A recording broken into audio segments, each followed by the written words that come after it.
All right, Coach, we'll take an opening statement. Maybe you can comment on the atmosphere out there in the game and your bowl experience. Great bowl experience. You know, this is my 10th as a player or a coach. New Year's Day Bowl. The Peach Bowl is right up there with all of them. People were so accommodating and polite. We had so much fun here as a team, and we're grateful to have been given this chance. All right, go take questions. Raise your hand. We'll get you a microphone. All right, let's go over here about halfway on the left side, please. Yeah, for Coach Frost and both of the players, do you feel like maybe you guys have a claim for the national championship? You guys go first. Shaquem? I mean, like our coach always told us, only thing we can do is keep winning games, and I don't think we have any more games left to win. So I guess to the college committee, it's just, I mean, what more can we do? We won all of them, and I just feel that we should have had an opportunity to show our talents to any and every team that wanted to go against us. I mean, there's no more teams left for us to beat. McKenzie? I said on the podium, you can go ahead and cancel the playoffs, so I'm not changing my mind. Going through the season, Mike, I was afraid to say much about the rankings and everything because I'm a little superstitious, and just when a coach starts running his mouth, that's when you lose the next game. But it wasn't right. I was watching every week the committee sit in a room and decide this 2-loss team must be better than UCF because UCF's in the American, or this 3-loss team must be better than UCF. It looked like a conscious effort to me to make sure that they didn't have a problem if they put us too high and a couple teams ahead of us lost. That, oh no, now we got to put them in the playoff. Well, we just beat a team that beat 2 playoff teams and lost to another one by 6 points, and we beat them by 7. And Auburn's a great team. I'm not taking anything away from them. I give them a ton of credit. But these guys deserve everything they get, and they deserve more credit from the committee than what they got. All right, next question. All right, also over here on the left. Just for the guys, I'm just wondering exactly how motivating was kind of that perception of disrespect coming into this game when you are on this stage and you have the chance to prove what you're all about? I mean, we didn't even really look at it like that. We just we knew Auburn was going to be the best team we played all year, and we'll line up and go against anybody. I said in the springtime I'll take our ball club against anybody in the country, and I still feel that way. We played our butts off tonight, and we were victorious, and it's just an unreal moment, and I'm going to cherish it forever. Yeah, I mean, it's no better feeling than coming into a game being an underdog and everybody going around you telling that you can't win, and people say we're going to lose by this much and that much. I mean, we just waiting for how somebody say what we're going to win by.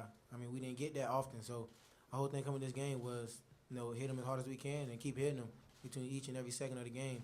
And what our team did, no matter what the circumstances was, and we was down, we made sure we pulled together instead of clashing at each other, and we made sure that we made plays when it was time to make plays. I mean, the guys, they studied their game plan to the best of their abilities, and it showed in the game today. Coach and the players, talk about the last 3 games UCF has been involved in, 3 of the most exciting games that anybody's ever seen. That's a hard question to answer in a short amount of time. Listen, through the most part of the year, these guys put people away. We won games by a good margin.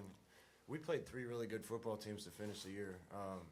Memphis offensively as good as there is in the country. USF is a good all-around team. This is one of the best teams in the country.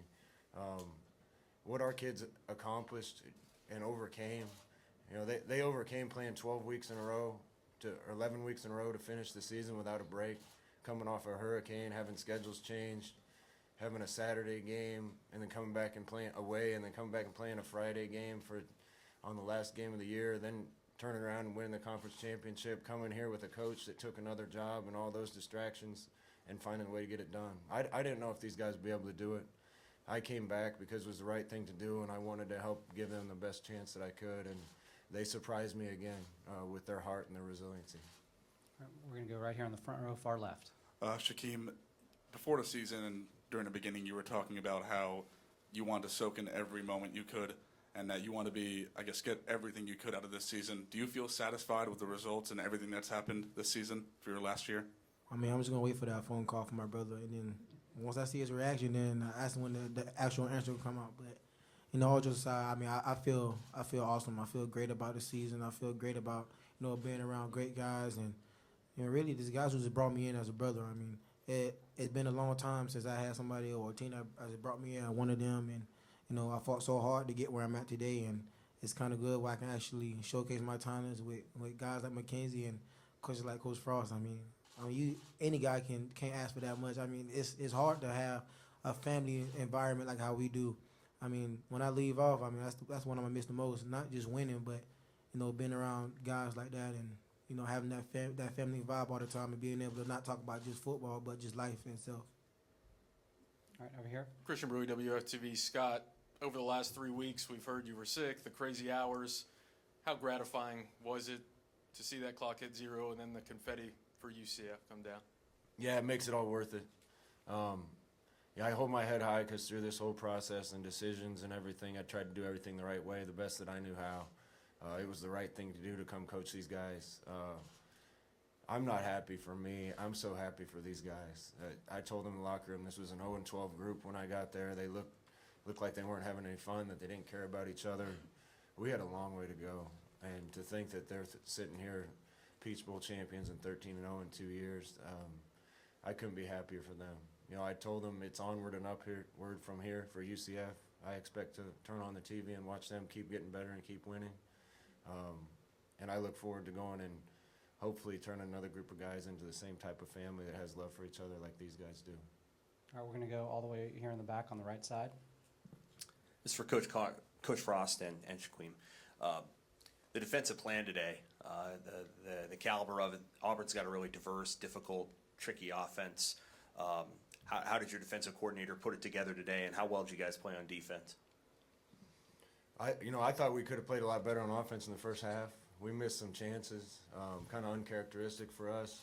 But they're a great defense, and they have future NFL guys at every position. Defense kept us in that one early, and then offense found its stride when it needed to. This guy over here was playing like his dreadlocks were on fire today. Every time I looked up, he was running somebody down, making a play, making a sack. A lot of credit to Coach Shenander and his staff and that group of guys on defense. I told them before the game they needed to play harder than Auburn, and they did. All right, Shaquem? For me, it was just to make sure my team was rallying to the ball. We can't ask for more than that. They had a really good offense, and we had to make sure that we just trusted what our coaches was putting us in. And, we did a good job of that all year. We had the game plan. They gave it to us, and the only thing we had to do was study it. And, all the guys bought in. Even when the coach wasn't there, as a group, we came in, watched film, made sure we learned it. And then when the game came, we everything we seen, we knew what was coming. It was just for us to make plays. So when we had the opportunity to make a play, that's what guys did. We was all over the place. I heard recently that the quarterback wasn't getting sacked that much this year. I think we got 1,000 sacks today. So, I guess we did something right. All right, front row on the far right. This is for Scott. The game ball you're holding right now, what does that mean to you, everything that went into this whole process? What do you take away when you take that home? A memory. I'm going to have a ton of memories from this place. UCF has been unbelievable to me. Something to remember all this by. This has been the best year of my life. Having my first child was incredible, and then getting to spend time around guys like this all season and watch them have the success that they had. It'll be hard for me to ever top 2017. All right, time for a few more. We're going to go front row here on the left. For McKenzie, can you just talk about your ability to obviously stay effective, when you weren't able to find your receivers early in the first half, and then in the second half, finding your receivers then? Yeah, it kind of came out sleepwalking, throwing the ball in the air. I don't know if it was the big lights or the big jumbotron, but I think we kind of started hitting our stride later in the second quarter, and then in the third and fourth quarter we started rolling, and but yeah, coaches were just calling good plays, utilizing my legs, and the O-line dominated the game today, and I don't think anybody expected them to do that, and this is all around team effort today. Shaquem Burkett, fifth-year senior, getting a pick six. We didn't even know if we were gonna have him this year, and he pulled that off. So it was an unreal game. All right, we're going to take two more. We'll go right here. Coach, we saw you holding your baby boy out on the field. I'm just wondering, when he gets old enough to understand, what will you tell him about this team and these guys? These guys will all still know him when he gets older, because I expect to stay in touch with guys like this as long as I live. I love looking at other people's pictures of big moments in their lives with their children, and that was special for me to hold him. Listen, I'll get heat for saying this, but if I'm a recruit out there, I want to come play at UCF. It's an incredible campus. It's a incredible opportunity. They're going to come in and play with some unbelievable human beings and football players. And if I'm a recruit out there, I want to come to Nebraska and play for this group of men that made this happen. I'm going to be a fan of both. Do everything I can for the guys at UCF and do everything I can at Nebraska, and I can't wait to watch what both programs can accomplish. All right, final. Pump your brakes. Pump your brakes. All right, final question, Christian. Scott, a lot of people talked about the Auburn team is loaded with NFL talent. I think you may have actually said that, but Shaquem looked like the best defensive player out there. Is he ready for the next level? Yes. Whoever gets him is going to be lucky. Listen, I had some crackpot dynamite reporter from Auburn at the first press conference ask me how in the heck we're going to possibly throw the ball when they keep a lid on their covers, and who's the best pass rusher you've ever played against. Well, how are you going to stop number 4? This is the best pass rusher our offense played against. This guy's unbelievable. And one hand, 2 hands, 1 foot, 2 feet. I don't care. I want him on my team, and whatever team drafts him is going to be lucky to have him. All right, thank you, Coach. Yeah.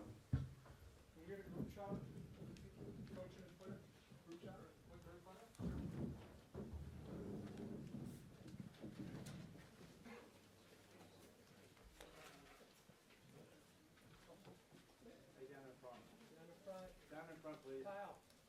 Down a little bit.